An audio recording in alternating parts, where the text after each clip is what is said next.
एक समय गंभीर रूप से बीमार दो व्यक्ति अस्पताल के एक ही कमरे में रहते थे।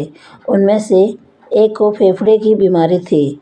उसके फेफड़ों से तरल पदार्थ निकालने के लिए दोपहर में 1 घंटे तक बैठने की अनुमति दी गई थी। उसका बिस्तर कमरे की एकमात्र खिड़की के बगल में था।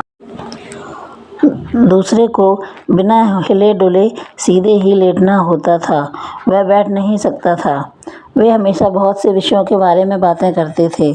ऐसे ही पूरा दिन निकल जाता। वे अपनी लाइफ के बारे में बातें करते, उन्होंने क्या देखा, क्या किया और कौन कौन उनकी लाइफ में है अभी, और किससे क्या सबक दिया। उन्हें यह सब कुछ आपस में शेयर करते। हर दोपहर जब खिड़की के पास वाला आदमी बैठता था तो अगला उससे उत्सुकता से पूछता था कि उसने खिड़की में आज क्या देखा। वह उसे बताए। वह अपने रूममेट को वह सब कुछ बताता था जो उसने बाहर देखा था। अपनी पीठ के बल लेटा हुआ वह व्यक्ति पहले व्यक्ति से, जो खिड़की से बाहर नहीं देख सकता था, उत्सुकता से उस घंटे के आने का इंतज़ार करता था। उसके बाद वह अपने साथी मित्र से वह सब सुनता और पूरा आनंद लेता था। पहले ने बताया कि खिड़की से बाहर एक सुंदर झील थी। वहीं एक बड़ा पार्क दिखाई दे रहा था।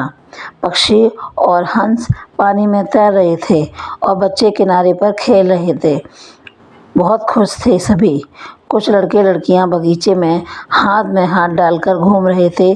शायद वे कपल्स होंगे। इन सब के साथ ही शहर भी काफ़ी सुंदर लग रहा था। जब खिड़की पर बैठे व्यक्ति ने यह सब एक्सप्लेन किया तो उसके साथी को यह सब ऐसा लगा कि वही यह सब देख रहा है।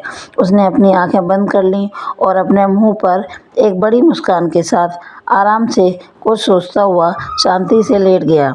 एक बार उसने अस्पताल के पास से गुजरने वाली एक परेड का वर्णन किया। वहाँ कोई आवाज़ नहीं आ रही थी और ना ही कोई ड्रम था। पता नहीं क्यों, पर उसने सब बताया। उसने सब एक्सप्लेन किया कि परेड में क्या क्या हो रहा है और सब क्या क्या कर रहे हैं। बाहरी दुनिया कैसी है वह अब वही उसे बता सकता था।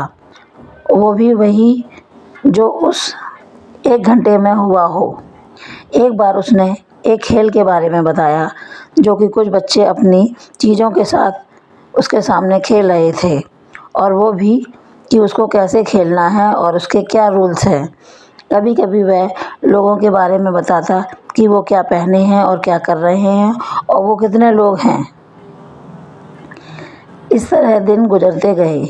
एक सुबह जब सफाई के लिए नर्स कमरे में आई तो खिड़की वाला वह आदमी नींद में ही मर चुका था। शांति से उसका बेड खाली हो गया। अगले दिन दूसरे आदमी ने नर्स से खिड़की के पास रहने को कहा। उसने हाँ में उत्तर दिया कि वह उसकी जगह बदलवा देगी। जब उसकी जगह बदली गई तो उसने थोड़ा देर सहन करते हुए खिड़की के बाहर देखा तो वह चौंक गया। वहाँ कुछ नहीं था। खिड़की के बाहर तो एक सफ़ेद दीवार थी। उसके दोस्त ने जैसा बताया वैसा कुछ नहीं था। वह बहुत दुखी हुआ। वह बहुत परेशान था। उसको देखकर नर्स ने कहा, इतना परेशान मत हो, क्या हुआ। तब उसने सब कुछ नर्स को बताया और कहा, मेरे मित्र ने मुझसे झूठ बोला, मेरा मजाक बनाया। उसने ऐसा क्यों किया।